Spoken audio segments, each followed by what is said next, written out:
आरो फिन खेबसेबाव गोदान भिडिअआव बरायफिननाय थाबाय। नोंथांमोननो आरोबाव आङो गोदान आपडेट लानानै फैबावदों लकसभा इलेक्शननि रिजाल्टनि आपडेट। दा आसामाव सोर बेसेबां मासियाव लिड लाबाय दं, सोर बेसेबां देराखो नोंथांमोननो ए टु जेड डिटेल्सआव देखायगोन। जोङो नायगोन क'क्राझार लकसभा 1 बे एसेम्बलि कन्स्टिटिउन्सियाव सोर बेसेबां मोनना दं आरो दरं उदालगुरियाव सोर बेसेबां दा दावखोगासिनो दं बेनि आपडेटखौ जोङो नायगोन। नोंथाङा नैबेयाव नायबानो जाबाय।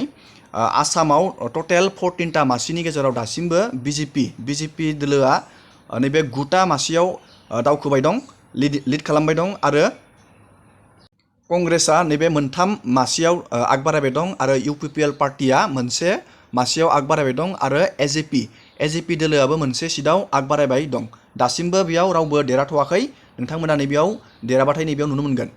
दानिया जोङो क'क्राझारनिखौ नायगोन। क'क्राझारनिखौ नायनो थाखाय नोंथाङा क'क्राझाराव क्लिक खालामनांगोन। आङो बेनि प्रसेसखौ नोंथांमोननो दहायनो देखायखांबाय। दानिया जोङो बेयाव क्लिक बानायबाय।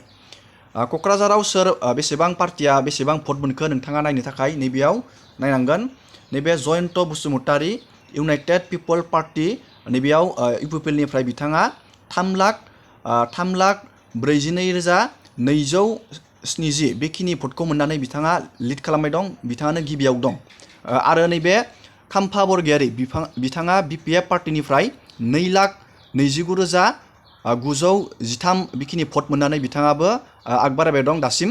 आरो नैबे कंग्रेसनि गर्जन मुसाहारि बिथाङाबो नैबे 86,289 बेखिनि भटखौ मोननानै दासिम क'क्राझार लकसभा नैबे कन्स्टिटिउन्सियाव बेखिनि भटखौ मोननानै बिथाङाबो आग बारायबाय दं। नोंथाङा दासिम बेसेबां भट साननाया थांखो नोंथाङा नायनो थाखाय नैबेयाव थुना होबानो जाबाय।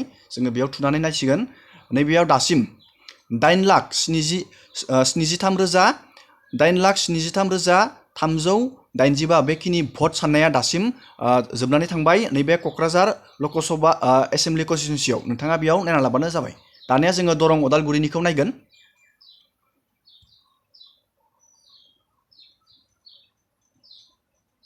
दरं उदालगुरिनिखौ नायनो थाखाय नोंथाङा नैबेयाव डिस्ट्रिक्टआव नैबेयाव क्लिक खालामफिननांगोन। जोङो दानिया बेयाव दरं उदालगुरिनि एसेम्बलि कन्स्टिटिउन्सिखौ जों नायनोसै। नैबे दरं उदालगुरि 4 जोङो बेयाव क्लिक बानायबाय। नोंथाङा नैबेयाव नुनो मोनदों दासिम नैबे बिजेपि भारतीय जनता पार्टीनि बिजेपिनिफ्राय दिलीप शइकिया बिथाङा 6,99,364 बेखिनि भटखौ मोननानै बिथाङा फार्स्टआवनो दं, गिबियावनो लिड खालामबाय दं। आरो नैबे कंग्रेसनि माधव राजबंशी बिथाङाबो 4,60,632 बेखिनि भटखौ मोननानै लिड खालामबाय दं। आरो नैबे बिपिएफ पार्टी दुर्गादास बर' बिथाङाबो 2,62,349 बेखिनि भटखौ मोननानै बिथाङाबो आग बारायबाय दं। नोंथाङा बेयाव नायबानो जाबाय। दासिम बेसेबां भट साननाया जोबखो नैबेयाव नुनो मोनगोन नोंथाङा। नैबेयाव टटेल 15,11,092 बेखिनि भट साननाया दासिम दरं उदालगुरियाव जोबनानै थांबाय। नोंथांमोना बेबायदि नायनानै लाबानो जागोन। बेयाव आङो नोंथांमोननो आपडेट ओंखारोबा लानानै फैबावगोन। भिडिअखौ बेखिनियावनो फोजोबथ'बाय।